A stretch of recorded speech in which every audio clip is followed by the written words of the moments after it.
Hello, I'm Alice Hutchinson, the owner of Birds Books, an independent bookstore in Bethel, Connecticut, and I am honored to be the host of Write America. The aim of this series is to help set the country back on a correct, productive course of freedom, justice, equality, and plain human kindness. Write America is a literary series created by author Roger Rosenblatt, featuring award-winning, nationally renowned authors and new and emerging writers in readings and conversations each week about how books and art might bridge the deep divisions in our nation. Write America celebrates the quiet power of art in our lives, the unifying power of the highest uses of language. In novels, stories, essays, and poems, we recognize one another as parts of the human family, one family. Roger Rosenblatt, the creator of Write America, puts it this way: writing makes justice desirable, evil intelligible, grief endurable, and love possible. So welcome, and please join us every Monday evening at this time as many of the most beloved and distinguished writers in the country read from their works and talk to each other, and with you, in an effort to bring us together. If you missed last week's episode with Jennifer Chang and David Lin, or any of the previous episodes of Write America, you can go to Birds Books Crowdcast channel and watch the recordings at any time. Tonight's episode is also being recorded, so if you missed something, you can go back and rewatch.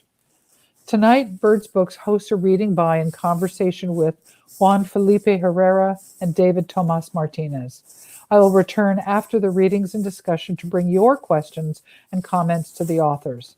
For those of you who might be unfamiliar with Crowdcast, some of you may have already noticed the chat to the right. Please help yourself, make comments, participate in any way that you like. But if you have a question, you should go to the bottom of your screen to that little tab that says Ask a Question, and that's where I will go to ask your questions at the end of the discussion. Thirdly, there is a call to action at the bottom, and I will add Birds Books page right at the bottom, that green strip that says Go to Write America page, and that's where you go to purchase the books which help support this program. Now, a little bit about our first speaker. Juan Felipe Herrera is a poet, performer, writer, cartoonist, teacher, and activist.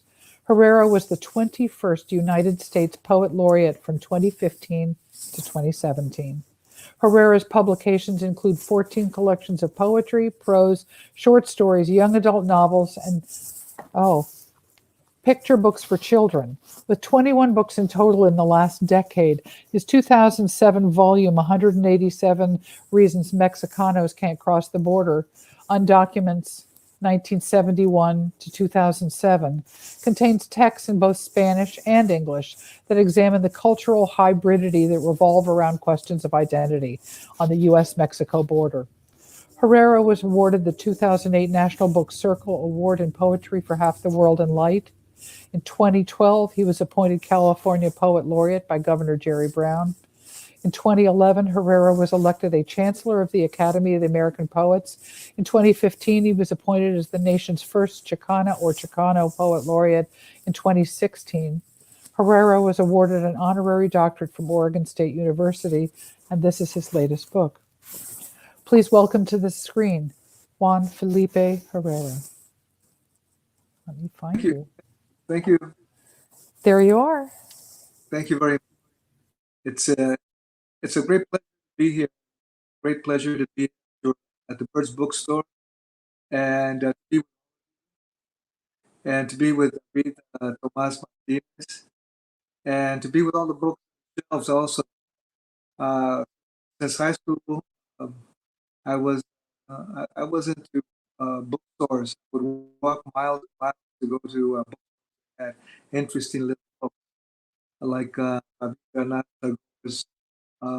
Fireflies and Nietzsche, those wild-looking covers, and Herman Hesse, Steppenwolf, and I just love bookstores, especially used bookstores with piles of pyramids and cellars of floor books and magazines like Life and National Geographic. They were very and in cinema and culture, Andy Warhol, Elizabeth Taylor, and on and on.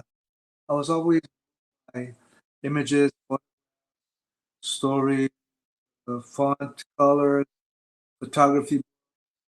I love photography for the colors, the intense oranges and landscape. And that's just the way I am. And paintings, art, theater, political theater, student theater, and experimental theater for the East Coast at the time, the late 60s. And I wanted to do it, be in it. So I did what I could and jumped in, created some theaters, and did the art stuff by writing. So I think I'll move on. Thank you. Let's reflect a bit on the need for accepting each other and need to have done and Juan, I want to interrupt you just a little bit because we're hearing some skipping and I don't want to miss any of the words that you're I know speaking it's all tonight. Do you it's have all any tabs open across the top of your browser? Too many other things that are open on your computer? yeah, I have a lot of stuff open. Do you need them tonight? No, I don't need them Why at don't all. you shut some of them and it'll help your signal so that we don't miss some words. I just don't want you to skip when you're reading poetry. Oh yeah, I feel myself skipping all over the place, and I don't know how to change it. So I'm doing It that may right now. just, yeah, maybe too many things are open across the top. I have that bad habit I with think we everything. all, it Better? already sounds much better. Thank you so much. Okay, so I'll just move on to the poetry. I would just say how much I love bookstores, and since high school, magazines and images and paintings and theater. It's all one thing. And I was beginning to say that it's a time right now for kindness, and it's a time for embracing each other, and it's a time, to tell you the truth, it's time to put away our complex ideas of what is real and what is good and what is bad and who we are. We have a lot of complex ideas at this moment, a lot of ideologies, a lot of counter ideologies, a lot of battles over those ideas, which are pretty deep, And I think if we just put them to the side, step back, and we'll actually see each other as we are and see life as it is. And we'll notice the suffering. And we won't judge the suffering. We won't blame the suffering. We will help. We will partake. We will have dialogue. So let's send our best to the people in Kentucky at this moment and to all those who are suffering from violence in the schools. And it just goes on. So it's a moment for poetry and for our hearts to come together and for the people. I wrote this poem. I was invited to write something, imagine, something for NASA to put in a rocket, actually in a uncrewed, robotic, interplanetary capsule. And it was put on a rocket and it got sent up to, it's going towards the sun, towards Jupiter. And it's going to deal with the asteroids that it meets on the way. And they're called the Trojans. And going to be out there for thousands and thousands of years. So imagine writing a poem to be put in that particular environment. So that future generations, imagine those generations, will somehow capture that poem. And I don't want them to capture it too much. Just bring it on home and share it. And of course, Tracy K. Smith and many other writers are part of it. It's called Sunriders. Everyone back home cheered. Go, Lucy, because the actual space capsule is called Lucy. Go, Lucy. Everyone back home cheered. Millions, miles, we circled. Trojans, Jupiter's eye, El Sol, 2 million years, sunriders, made of hope, love, love. Earth was divided. There was hate. There was sickness, Arctic sliding. We gathered. We flourished. Kindness healed us. Lucy carried us, tumbling through planetesimal trails. Love saved us. Who will we be? Compassion. science, humanity, light. So that's Sunriders, and I had to deal with the question. I think we all have to deal with the question, who will we become? Who are we now? And who will we be? Our lineage never ends. Tomorrow's generation, we're part of it. The generation 100 years from now, we're still part of it. And it goes on. So who will we be is the question that poem ends with. Millions of years from now, if we're still somehow in some form, quote unquote, here. I was telling David Tomas and Alice just a second ago that I wrote an infinite poem.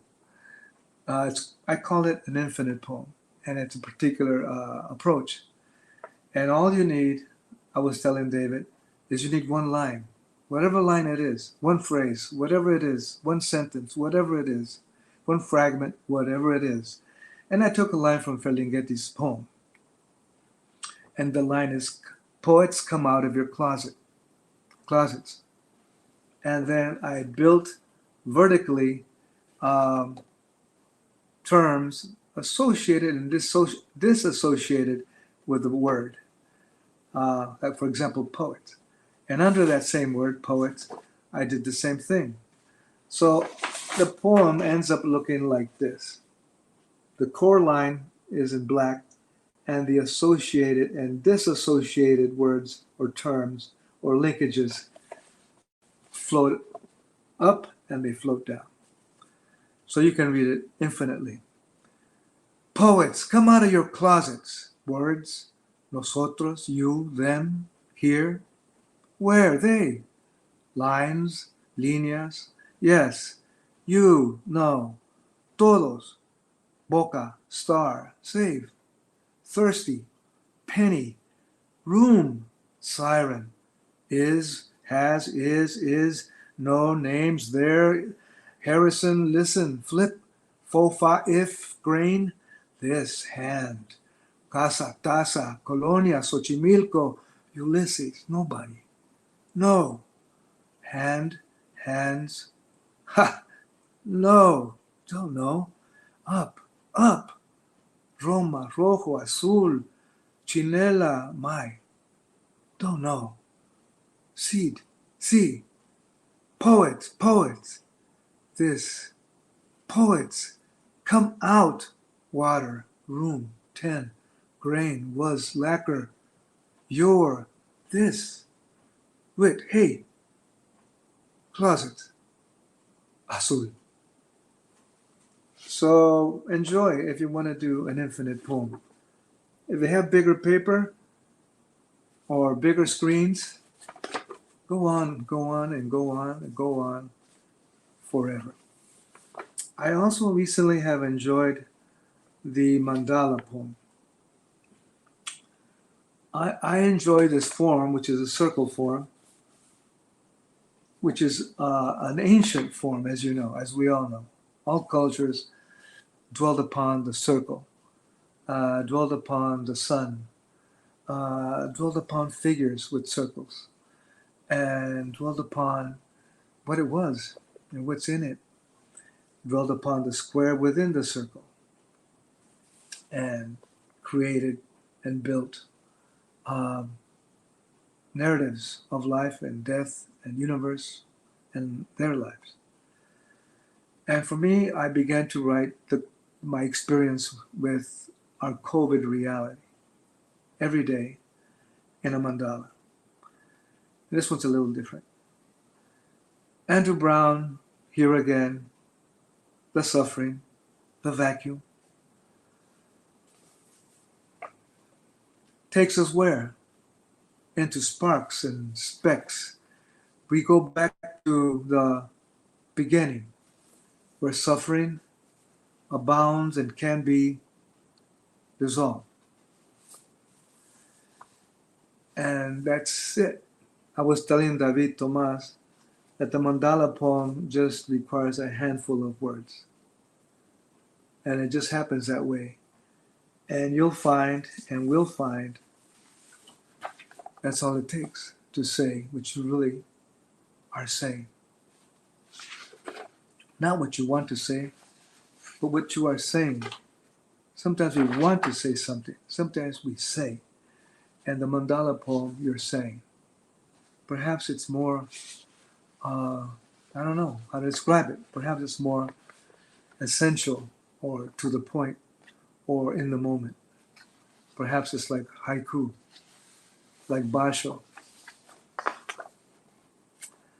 A number of agencies have been calling me, and this one was the Healthcare Without Harm project in hospitals throughout the world, and hospitals that want to be built, that people want to build, without plastic and without carbon properties, so that it's a healthy hospital. What am I going to write? And I'm looking around because I don't want to go too long. We shall build a new house green. That I just had to start somewhere and then go. And I find that perhaps the most natural way of writing. We shall build a new house green. We shall build it with oceans and eucalyptus leaves, with the agreements of all things. It shall be a healing house.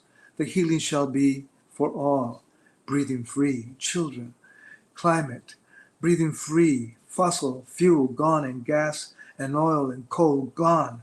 In every floor there will be a bowl of kindness. Nurses and emergency room doctors and first responders at the center of every community.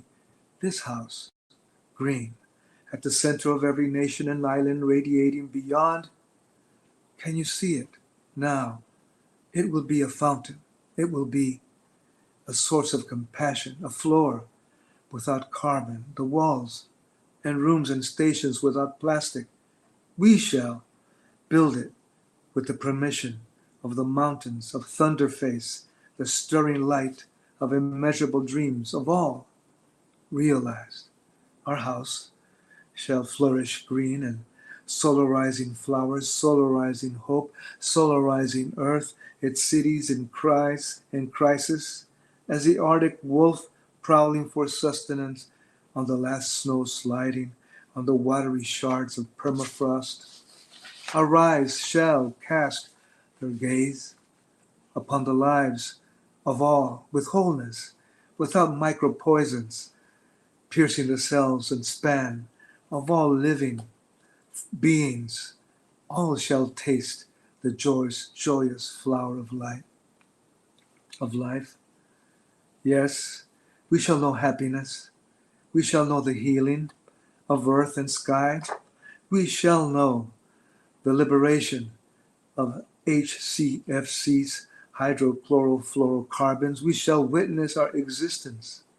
Genuine, we shall make this house with a new idea, how to bend time with our hearts and mind, each one of us tasking unity, humanity, and the planetary scope of compassion, ethics, perseverance, and radical reimagination. In every hall, in every room, in every foundation and roof, in every beam, in every interconnection and network and weaving, there will be nature and peoples breathing. There shall be a rainbow garden of ancestral offerings. We shall open the doors of our healing house. Green, there shall be a choir and movement in harmony. Many lives will survive and sing hope in every space, the healing for all, the future saved, a voice of all, life granted and shared, and the planet Earth holy. We shall build this house with irrefutable sky. The wisdom of life shall be painted on every pathway, with giant sequoia leaves, with ocean songs, determined and courageous for humanity, healing, turquoise, and green.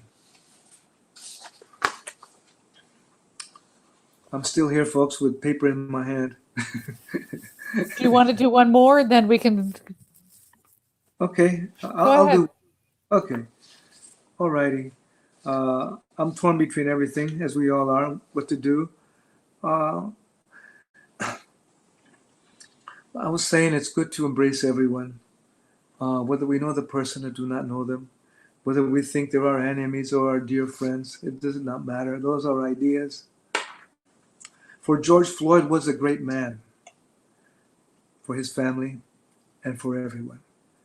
For he was a wandering lamb trapped and lured toward the flames. For the flames were upon him, for they would seal his story. For he was taken face down, body down to account. For his soul stood up and hearkened the chariot song descending. For he pleaded as the fiery metals coiled upon his ebony skin. For he was our renaissance, our thirst, our vessel for freedom. For it is said he was our father, our son, our symbol, our body. For a choir assembled on the streets, and every furnace of witness. For he called upon his mother as he called upon the source. For he was not your Negro, he was not your black cut down. For he was the ancestral ship, burning through maps and chains. For he was the future no one had prophesied, the now, the is. For he was taken in the evening, as we noticed, the power remained. Thank you, my dear friends. No, we thank you. We'll see you soon. Our next speaker is David Tomas Martinez. He is a Canto Mundo Fellow and recipient of the 2017 NEA Fellowship, the Pushcart Prize, the Verlaine Poetry Prize, the Stanley P. Young Fellowship from Breadloaf. His debut collection of poetry, Hustle, received the New England Book Festival's Prize in Poetry, the Devil's Kitchen Reading Award, and an honorable mention from the Antonio Cisneros del Moral Prize. Martinez's latest selection of poetry, Post-Traumatic Hood Disorder, was published in 2018. He has published work in Poetry Magazine, Plowshares, Oxford American, Prairie Schooner, Tin House, Los Angeles Review of Books, Boston Review, and elsewhere. Martinez lives in Brooklyn. Please welcome to the screen David Tomas Martinez. There you are. Hey, thank you. And thank you, Juan Felipe Herrera, and thank you for everyone that's here. So I'm going to read one from Post-Traumatic Hood Disorder, and then I'll read a few new poems that are from a forthcoming collection. So this is called They Call Him Scarface Because He's Sad. I knew I had gotten older when I noticed women no longer wore bras, which didn't happen until my eyes began slowly lightening with wrinkles. Though not in my eyes was I old, nor could I see myself as 40 and still in college. Yet there I was, and so was Aaliyah when she sang. Only in youth do we sing certain notes, only when age ain't nothing but a number. I remember when age's days felt numbered. That's when I got older, but my family joked my girlfriends never did. Now they just want me to get a job, then a wife. In the movie Scarface, Tony Montana said, "You get the money, the power, then women." Admittedly, I'm usually out of order. I once went back to Cali and came home to no power. I called my landlord and told her a circuit had broken. When we discovered it hadn't, she wasn't impressed. My first book's initial page is impressed, but I didn't make any money off that. Scratch is slang for money, and I lament the fact that I've never sniffed a scent of scratch. Vaginas are considered the original wound, and God cursed the descendants of Eve with painful childbirth and menstruation for being out of pocket. In medieval paintings, Jesus' wounds are often depicted as little vaginas. I have gotten a lot of wounds. The etymology of vagina comes from the idea of a sword being sheathed in Latin, but also in English from the word vanilla. Not from going without does healing come, but from going within. I once spent a whole month in my apartment drinking liquor and smelling the lingering smoke of my fingers. If I hadn't already lost my job, I would have lost my job. I cried a lot that month, then stopped drinking, which made it hard to date. She told me she was going to date and said I should too. That's how I found out about the great American bra depression in the summer of 2015. Um, yeah, that's from Post Traumatic Hood Disorder. So I'm working on a new collection. The first poem that I'll read is entitled, "Why, yes, I am a little tipsy, officer.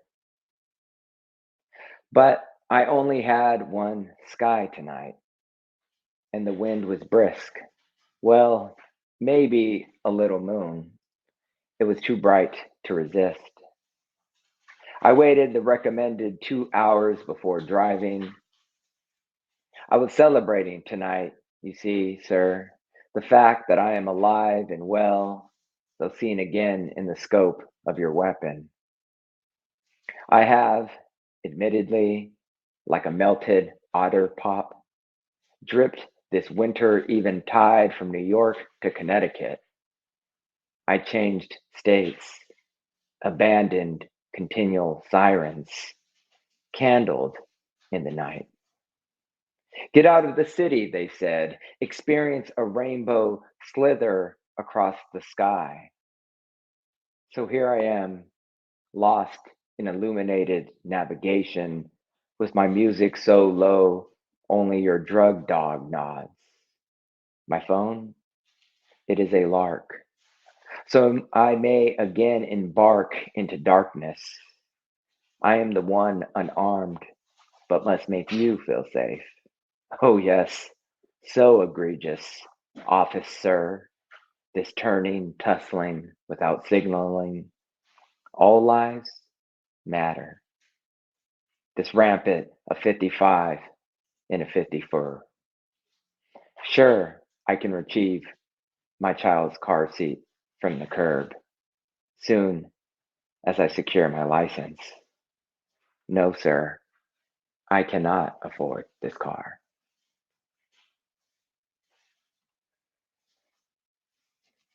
This next poem, I've never actually read at a reading. So I'm just starting to read these new poems that I've been working on. This new book centers around masculinity, um, fatherhood, trauma, and drugs. Um, so um, this one's called "Always Be Completely Discreet." The first line runs right into the title runs right into the first line. So I'll say it again.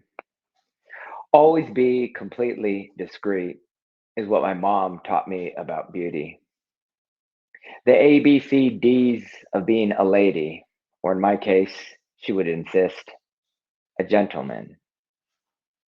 She herself, however, has never been pretty quiet. Too fast for a girl, the neighbors thought, and confused her with her brother. She still believes an Olympic gold medal in Moscow was her future, if not for the boycotts and the getting knocked up at 15. She made an idiom of secrets. I knew before my dad that their divorce had already happened. That was a lot of weight for a 12-year-old to run with. Like the burden she must have felt was her beauty, internalizing it in the runner's term, heavy legs. So fatiguing turning down the advances of dentists and lesbians. I'm just athletic, she protested. My mom was pretty quiet when I told her that Uncle Shh and Uncle Redacted had molested me, which I didn't exactly tell her, but she read between the lines in my first book. A year later, in a park, while I tried dissuading my child from riding a generation swing alone, My dad didn't know how to ask about my feelings or even if I had been molested, so he settled on asking if I was gay. It was said with heavy legs. We sat pretty quiet. It was 2 weeks post surgery after rupturing my Achilles tendon playing basketball. To his prejudices, I boasted a list of names, mostly former professional athletes, in my Sunday pickup game. He kind of joked and kind of poked when saying, "Who'd you blow to get in that game?" "I'm just athletic," I protested. Um, Here's a poem, or excuse me, here's the next poem. Dad joke. There are fathers that father from farther than others, and there are fathers further from fathering. So far from pitters are these paters, so very far from sufficient are pinguid language, our beached, bloated purposes, so much so that I have fathered the neologism farther, which should not be pronounced farter, however appropriate. That was, yes, a farther joke. And if my study proves to hold water, I'll be considered the patriarch of the new field of patriotics, the argot of not discourse of fathers, ultimately reclaiming the uprooted meaning of patriot, though that's probably a bald cause. Sadly, don't make me stop this Aerostar, broke our momentum. Just ask any devoted father driving a minivan with fleece covered seats what are the jeopardies of being a daddy, that honeycombs or golden puffs hurled at a headrest can be dangerous as diabetes, as kicks to the cornea, as vicious as angry cyclops or cops for some men, just as perilous as losing the treasure map to their importance. We as a generation are a sinking currency, gentlemen, like Puffy must have discovered with his Oedipal self, breaking the piggy bank that is our conception of daddy in a momentary lapse of fellowship with the fathers of the world. Granted, Freud would have noted that slaying the father, patricide, is an obvious gesture of maturations, or for our intentions, paturation, though that assumes a willingness to penny pinch one's own pleasure. If Kahneman and Kruger's study of the U index hit its mark, then mercifully murking our merchant self should have raised the roof on our suburban track home collective middle class happiness. So, what was Puff really tilting towards when he danced skyward in silver orbed suit? What Darth Earth puffiness hid in his dad bod in that hasty edge up when Sean nonchalantly parted without any comb from a name and became just Puff, not Daddy? I'm going, back, oblivion sings. Can amends and scavenging the wreckage of our intentions surface a worthy journey to this portrayal of the pen? Is there a North Star available to install if you can't stop, when you won't stop, when you'd rather lift moons than raise your own sun?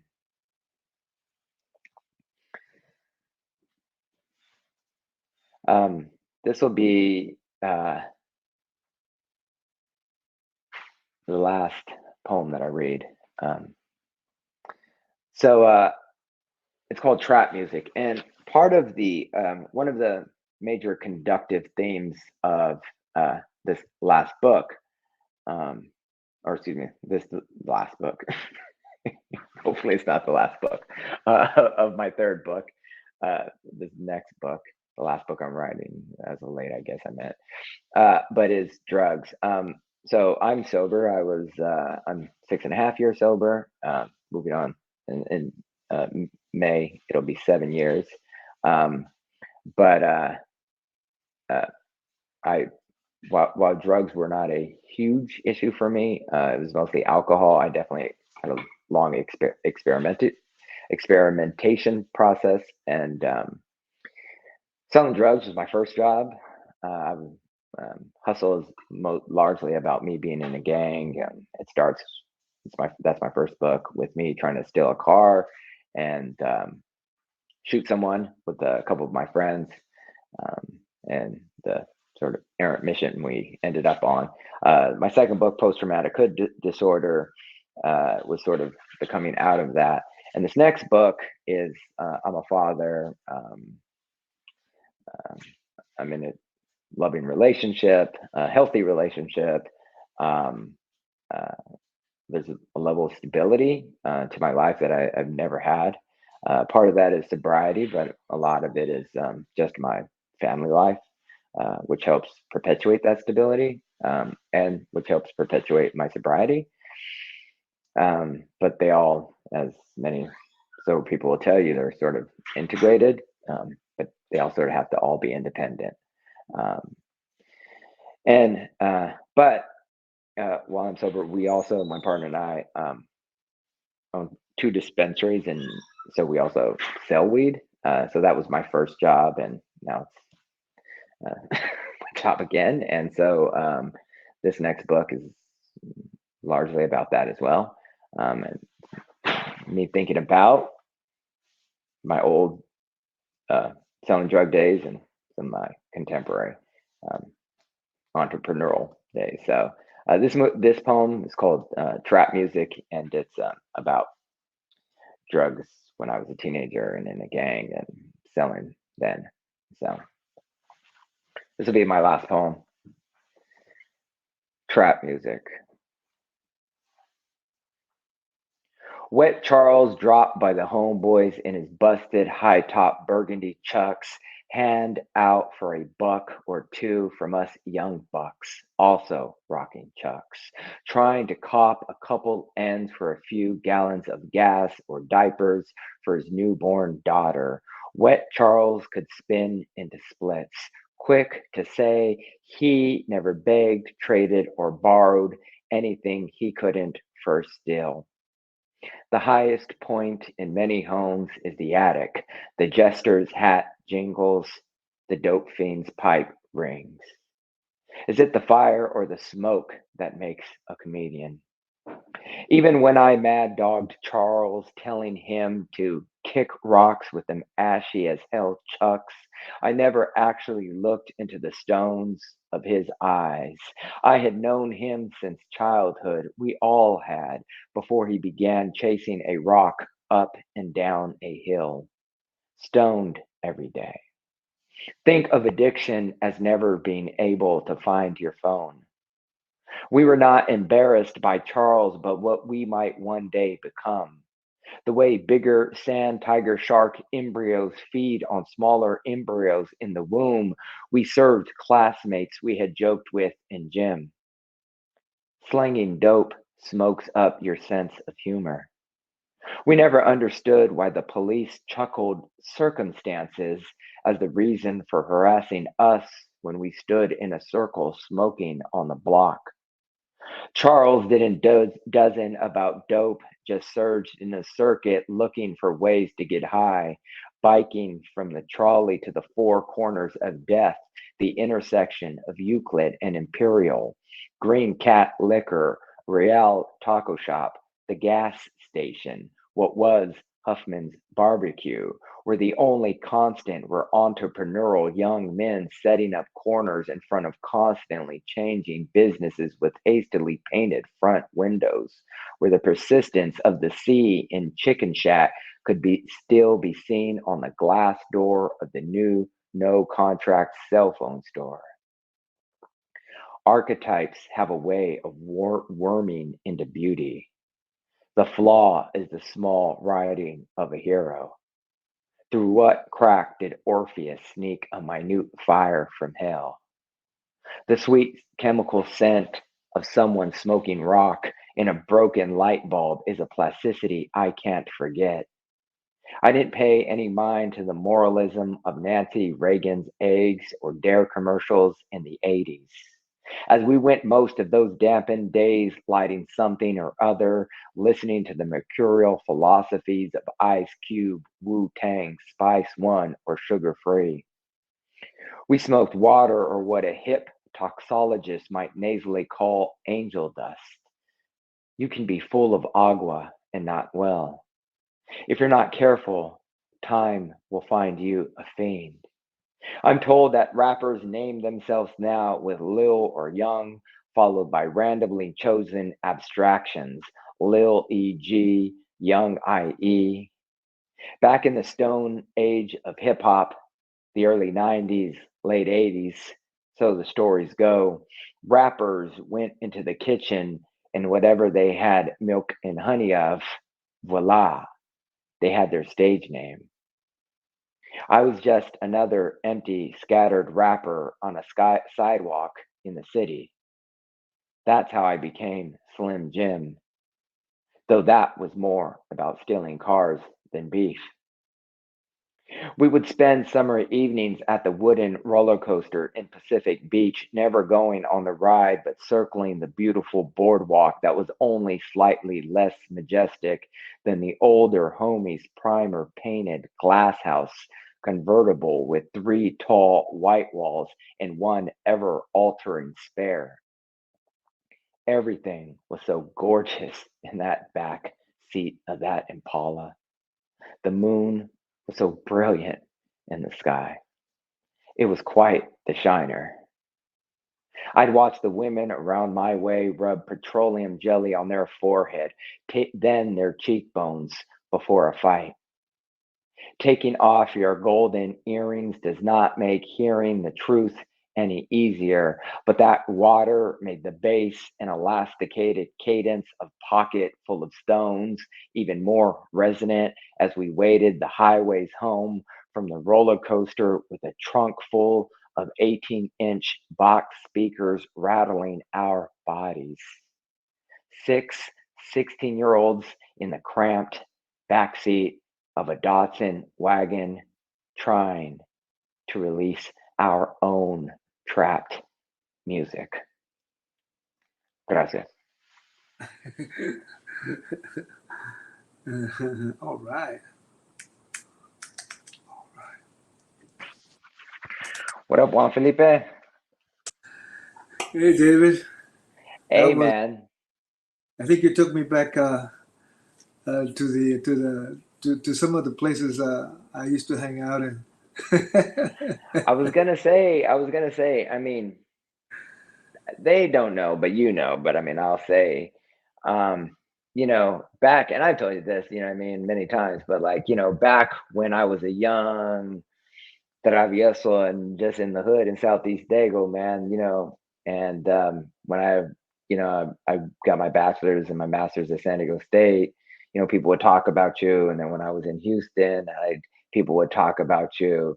And I was, and I told you I picked up this little book with Artemio Rodriguez, the woodcut book with you, man. It's like the dream. It was the Loteria card book, man. And Yeah. it was like a little experimental book that you guys had done. And I Yeah. read it, and I was like, this fucking guy right here, Juan Felipe Herrera, is down, man. I was like, I like this guy, you know what I mean? And I always like sort of watched you after that. And it was a big honor when I first met you, man. And I really appreciated how cool you were. And I was like, this guy's really down, man. He's very cool.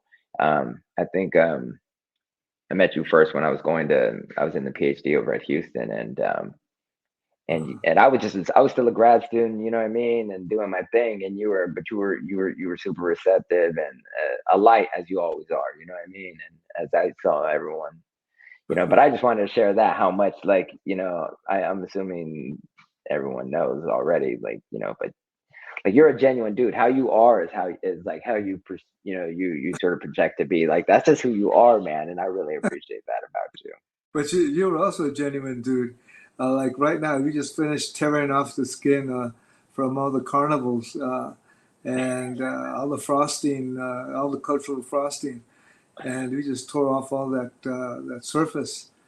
That was really, really, really down to the marrow.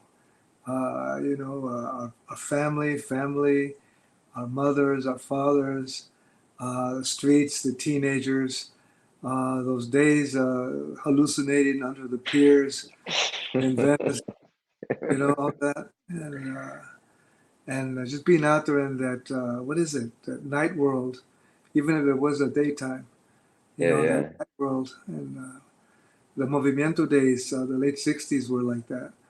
Uh, yeah.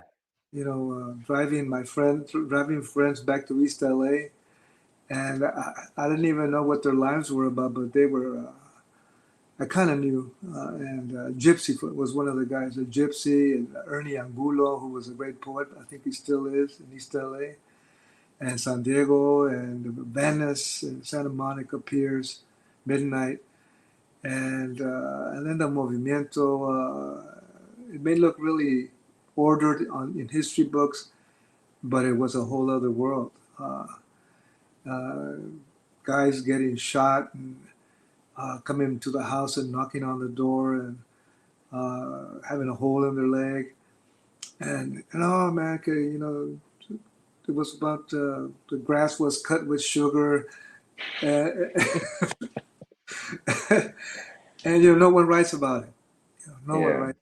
Very few people write about it. Maybe Seta Costa, maybe. Yeah, Seta right, Costa. Yeah.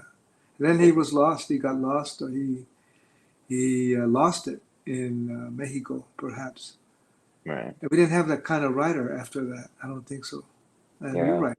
You write that kind of ferocious truth. So I thank well, you. Thank you for being true and real and sincere with realities that are hard to express and hard to share. And you did that. It made me feel uh, like you were talking about things that I haven't talked about, that are hard to talk about, and I don't talk about. You didn't have that. You didn't have that problem. You just tore out your shirt and Yeah. shared your life with us. That's why I don't button my shirt. That's why I wear this orange T-shirt. Yeah. There's no way to tear it off. Yeah. Man, Oh man. Hey, Juan Felipe, why don't you tell us a little bit because experimentation has always been a big part of your process, right? yeah, Trying to come at poems in a different way, subverting your own intention. Um, yeah, just the two of the poems you shared today. Well, I mean, all of them really, you know what I mean, but two of them we definitely saw on on the page, right? You know how that experimentation works. Can you talk a little bit um, about experimentation, what it means to you? Um, what draws it, what draws what experimentation and poetry brings out of your work. Well, it's like your poetry too. We feel intensities.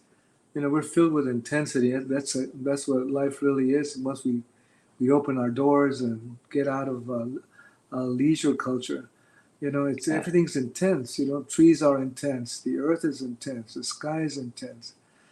We are intense. So intensity drove me to try things differently. And it's just a delicious experience, to twist up the language, to reverse it, to add images to it, to pile it on top of itself instead of the adjective goes here, then the noun goes here, and then this goes there, and then there's a period. That's okay. That's also an interesting way of writing or a way of expressing ourselves. But things really are upside down. For example, at this moment. And it's good to attempt to write them in that manner. But I just do love all that. yeah, In '68 I was at UCLA, and I was saying earlier that I really got excited when I watched the Open Theater from New York, and I watched the Rudy Perez Modern Ballet dance group, and that just tickled me and ripped me apart. It was a modern dance group where the dancers didn't dance in the traditional, stereotypical outfits.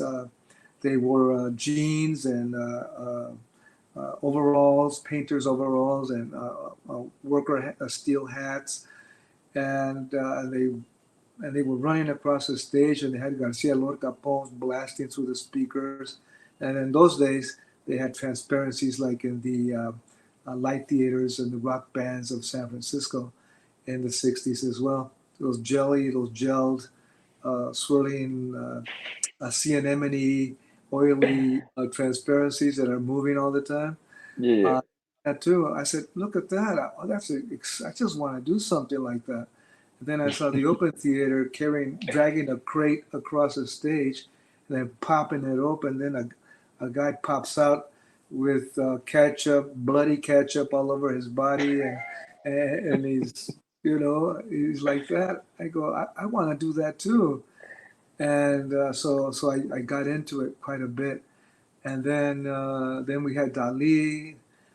We all read a little bit of Dali or noticed Right. Dali's paintings in high school. So, and then Luis Buñuel's crazy filmmaking. I Right. said, wait a minute, I can something I could relate to it. I don't know what it was, Right. but I could really relate to it. So then I started writing in that manner,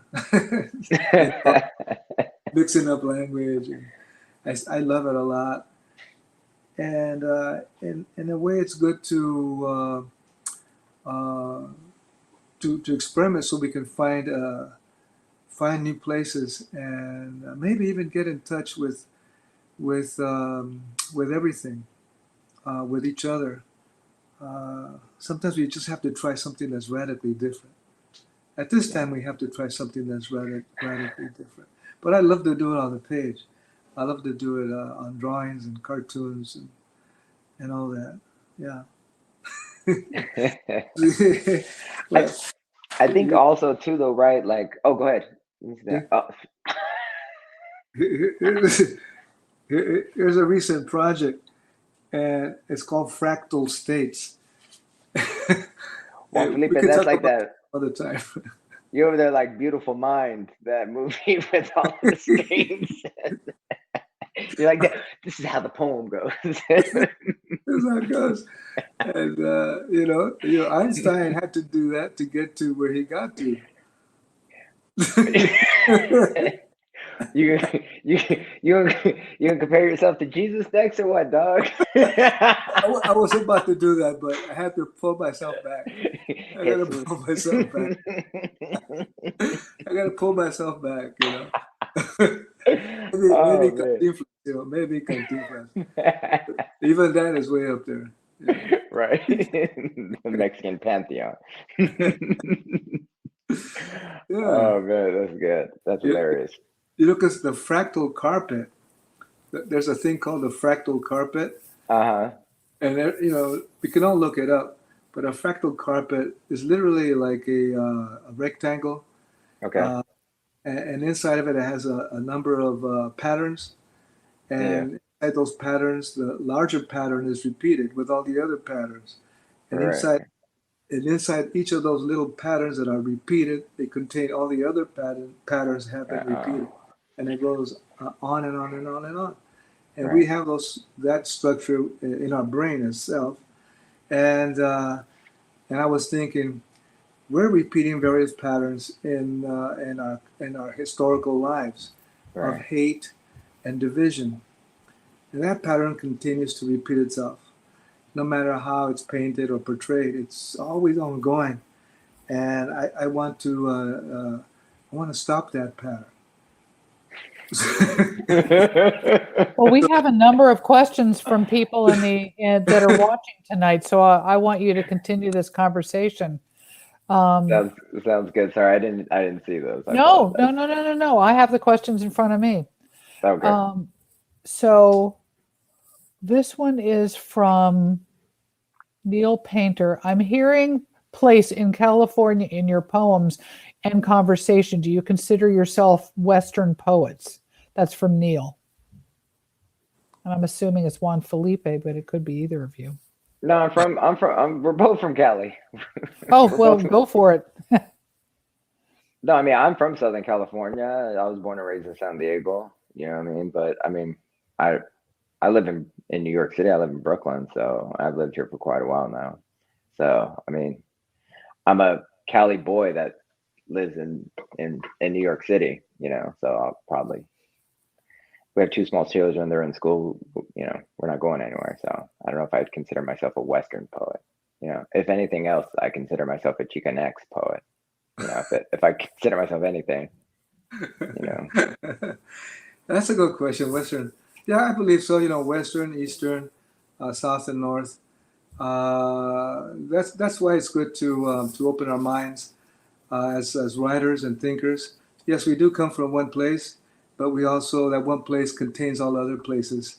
Like we were saying, one particular pattern contains all other patterns. So that's a good direction. But Western is good. I always liked Western movies when I was growing up, and I used to watch the Real McCoys. But Western, Eastern, all regions have different approaches too. So that's a good question. All regions have different approaches. That's nice. New Mexico is very interesting. Storytelling is so powerful in New Mexico. When I visit some of my family in New Mexico, they just start talking about baseball, and it's a whole performance. And I said to myself one time I was there in Mesquite, southern New Mexico, next to Las Cruces, and so I think I'll jump in. And I tried to do a little story. No way did I get even close to the ability of storytelling in New Mexico. So, right, all regions do have many have verbal cultures and poetic cultures and storytelling cultures. So, it's a good question. I think today we're beginning to be hybrid cultural writers and thinkers, and places are becoming hybrid, or some are really separating and becoming isolated. So it's a good thing to look at. That was from Nell. Thank you, Nell. Yeah. Nick asks, David Tomas Martinez, how does poetry fit into your sobriety alongside or in contrapoint to the stable family life, etc.? Nick. I mean,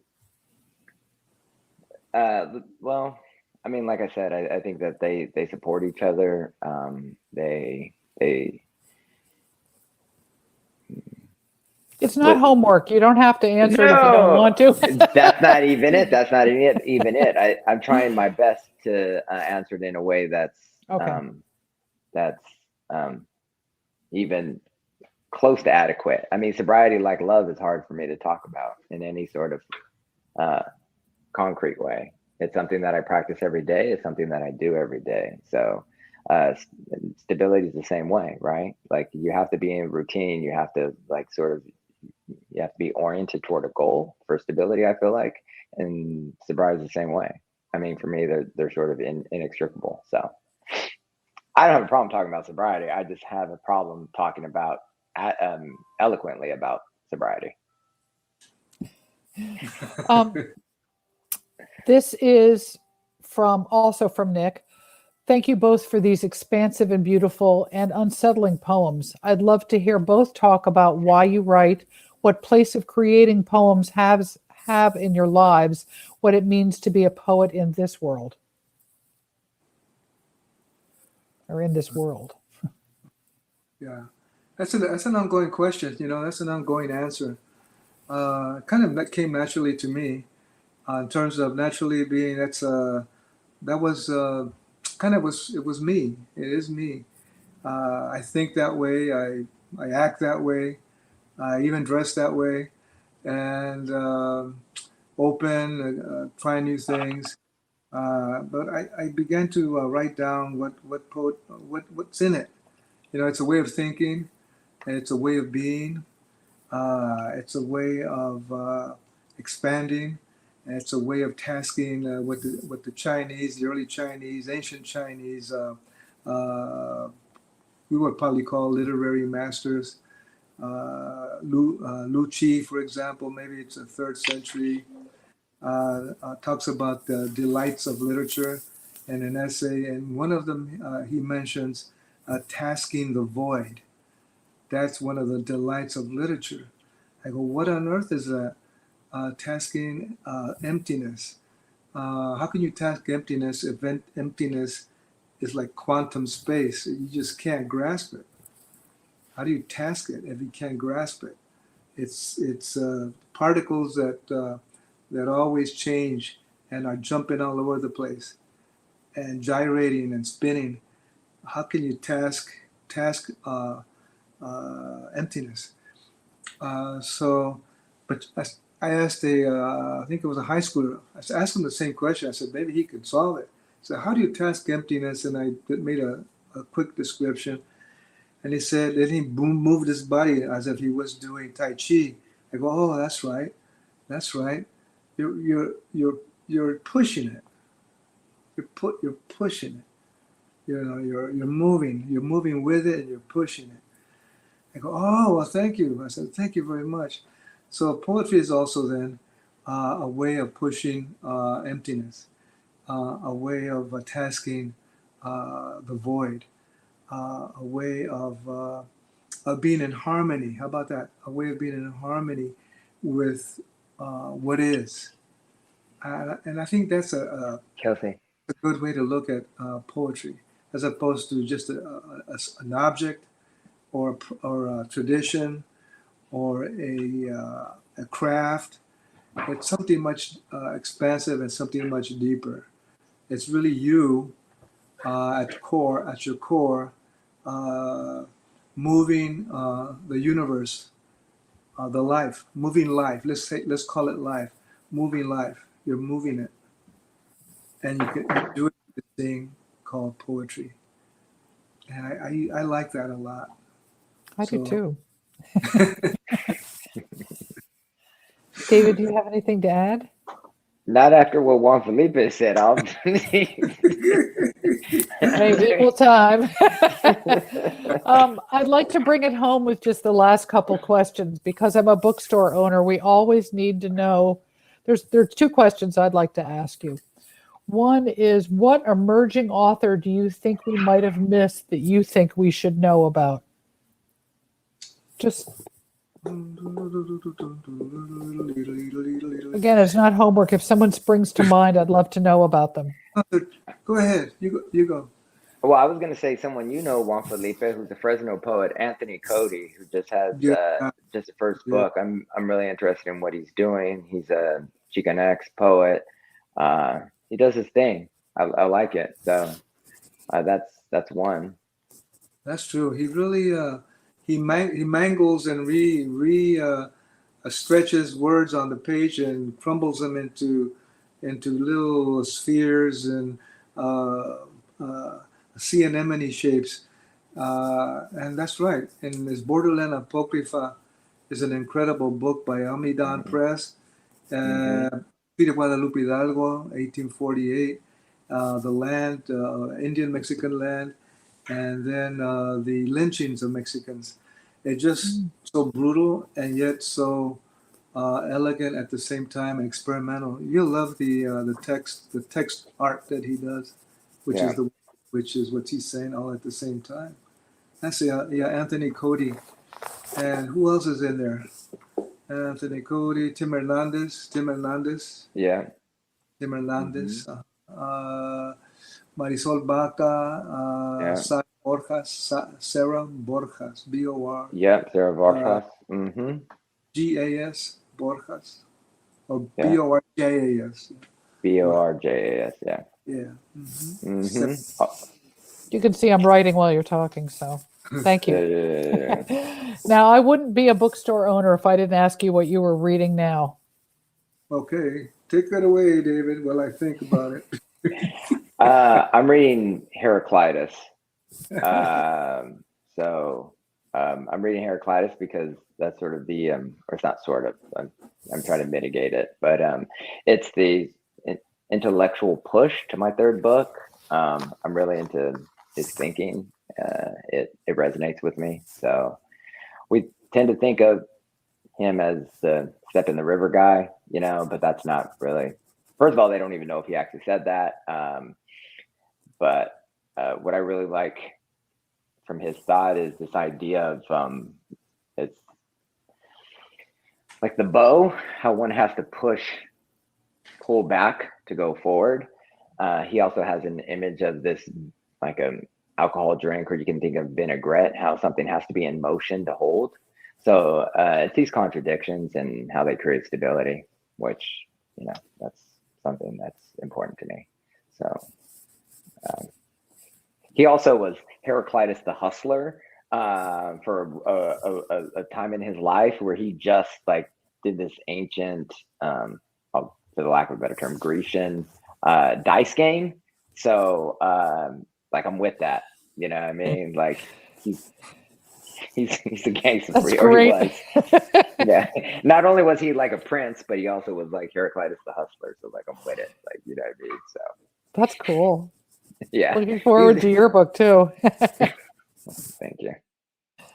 Juan Felipe, do you have anybody in particular? Yes, there's Kay Coggin, Oh, COG, right? Kay Coggin I is know she was a guest on Right America. She was one Oh, of our okay. guests on Right America. I know her work. Thank you. Yeah, it's really nice. It's a really nice book. What is it? Mining Stardust, is that it? Yes, it is. And You got it there's right. right.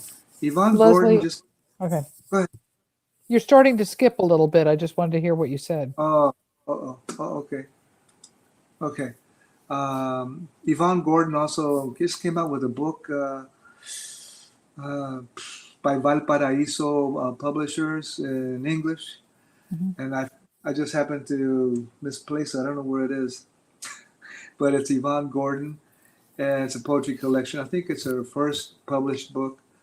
And then what's the third one? Psychology and Religion. Of course, this is a 1938 book, 1938 by Carl Jung, the psychoanalyst, psychologist, as you all know.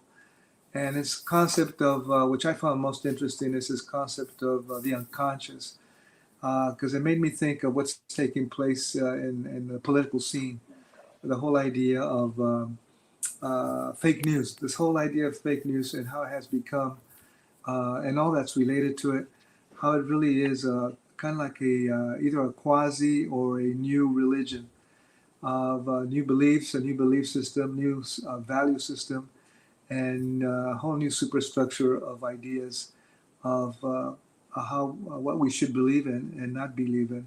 And I really but of course it's a raging set of beliefs. That's the only difference. And I said, well, where does all this come from? So I just happened to be paging through Jung, Carl Jung, 1938, Psychology and Religion. And I found it most interesting in talking about the unconscious, where rage and chaos, all that stuff stirs and boils. And when we tap it or pierce it or disrupt or rupture that, then it all just jumps out and we're ready to really destroy anything in front of us because we no longer have a value system, a rational. We're no longer living in a rational world. Once that unconscious is ripped open and emerges and floods our who we are and how we behave. I found that most useful. And of course, Kai and Yvonne have new books, and I definitely would go out and look at them and check them out. They're pretty good. Yeah, language is so nice, and what they talk about is so necessary these days. I just I'd, al- forgot to. Yeah. I'd also like to reference Tomas Morin's Machete, his Oh yeah. book. Tomas, he just has a new book out, so that's with Yeah. A lot it's of books good. coming. Yeah. Yeah. Well, it's a good time to have books come out so it'll inspire us. And that's really what just to circle back to the purpose of Write America is how art and literature and poetry and everything about what you two do inspires us to take action or be thoughtful or any of those things that you've inspired us with tonight. And I cannot thank you enough for such a wonderful evening of poetry and thought. And I'm just going to have to sign off now because we're out of time. So course. thank you both, gentlemen. I really do appreciate it. Thank you so much. Thank you to Juan Felipe and David for participating in Right America this evening, and to everyone who tuned in tonight. And thank you, Roger Rosenblatt, for creating this original and important series to look forward to each Monday evening. We hope to see you tomorrow, Tuesday the 14th at 7 p.m., as Richard Ford and Bruce Weber honor E.L. Doctorow, the man and his writing. Please remember, Birds Books has the author's books, many of them signed, and we'd like to wish those of you celebrating a very happy and safe holiday season. Thank you.